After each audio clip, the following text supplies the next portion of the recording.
Jual motor rental untuk biaya nikah, pemuda di Pulau Buru terancam 4 tahun penjara.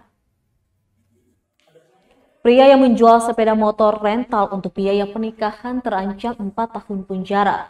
Pelaku yang diketahui bernama Kasman Esomar disangkakan pasal 378 KUHP dan pasal 372 KUHP tentang penipuan dan penggelapan.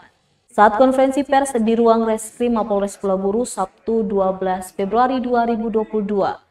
Saat ini pelaku sudah diamankan di Mapolres Pulau Buru untuk penyidikan lebih lanjut. Kapolres Pulau Buru AKBP Egy Febri Kusuma Wiatmaja menyebutkan barang bukti yang diamankan yakni 1 unit motor Honda Beat warna biru dan motor Yamaha Jupiter. Dia menjelaskan sejumlah barang tersebut rencananya akan dijual ke orang karena sebelumnya sudah ada kesepakatan dengan penada. Diberitakan berdasarkan hasil pemeriksaan, pelaku telah 3 kali membawa kabur sepeda motor milik warga di Kota Namlea, Kabupaten Buru.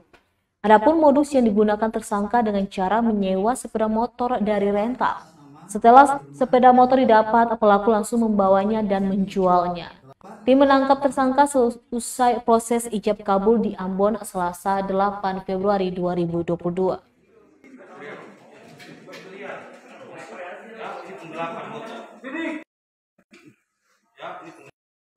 Tahapan di sini telah terjadi penipuan dan penggelapan dengan tersangka KE, di mana dari tersangka telah diamankan 2 unit sepeda motor sebagai barang bukti, yaitu motor Honda Beat F1 dengan warna biru putih dan motor Yamaha Jupiter.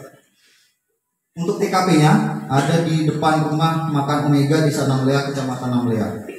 Dari kasus ini kita kenakan pasal 378 KUHP dan atau pasal 372 KUHP dengan ancaman hukuman penjara paling lama 4 tahun. Ini rencananya akan dijual dan sudah ditawarkan dengan harga 8 juta rupiah per kendaraan. Tetapi belum sempat dijual, sudah berhasil kita amankan pelaku maupun barang bukti.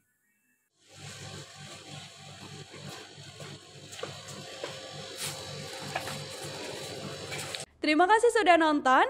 Jangan lupa like, subscribe, dan share ya.